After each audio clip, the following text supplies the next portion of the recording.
Yes. Okay, so how many of us have been like in love at one point or another, or close to feeling in love? Well, I know I have, and I'm sure like many of you have, but Crawford once said, "Love is a fire, but whether it is going to warm your heart or burn down your house, you can never tell." And with that means to me, I have to agree, because when it comes to love, like you never know if you're going to be with that person forever, if you're going to be with that person just for like a couple months. And I have to agree with it because of 3 reasons. Well, for me and my boyfriend, and because of an incident that happened with my sister and how my mom and dad met each other. The first reason with my boyfriend, when it comes to love is fire, but whether it's going to warm your heart or burn down your house, we argue all the time, but we always like get through it, and you never know if we're going to break up or if we're going to be together. But that's why I have to agree with it, because you never know like if we're going to be together, if we're going to be together now or tomorrow, we're going to break up. But this is a fire, because the fire starts off calm, and then everything's good, everything's fine, and then something can happen, and then it just keeps getting like the fire is getting higher and higher. The second reason is because my sister's boyfriend. When he says that you can burn down your house, at first my sister was all in love with her boyfriend. They were together for like 3 years, and she didn't know until like the 3rd year that he was cheating on her for the first 3 years. And so I guess that's what you can say when it could burn down your house and you never know, because everything's fine, like it's picture perfect, but when you finally come down to it and you find out like every little detail, like that's, in that case, like it burned, I guess it burned down her house. The second reason, the last reason why I agree with it is because of my parents, because before my mom met my dad, she was in love with some other guy, and everything was fine. It like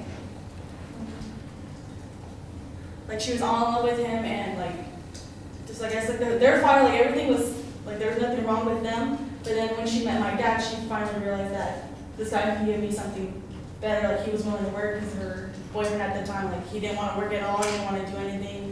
Like he just cared about his friends, and he didn't want to have a future with her, and she thought that they were going to be together forever. But then when my dad came into her life, she finally realized that she didn't want to be with him anymore, because he didn't want to put her first, he wanted to put her last.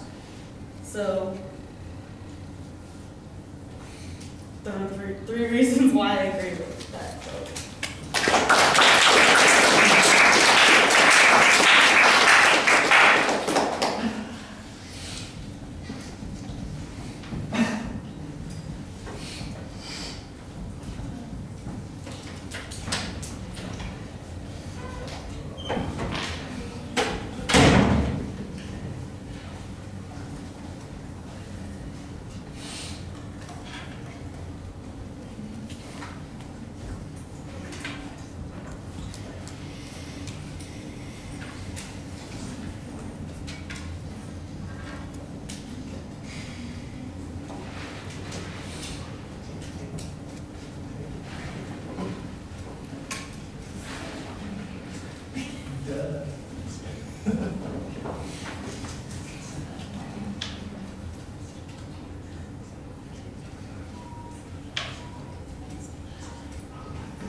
All right, the attention device is kind of a rhetorical question survey. It's really a little hard to figure out whether you want us to participate or not. You kind of rushed into the quote and you rushed through the topic, the setup at the beginning. I really felt during the whole presentation that you were going a little quicker than you needed to, primarily because of anxiety. And so that's the main place that I see anxiety coming out in the speech, is the rate at which you were delivering the material. There is an organizational structure. You've got a few points to talk about on each of those things.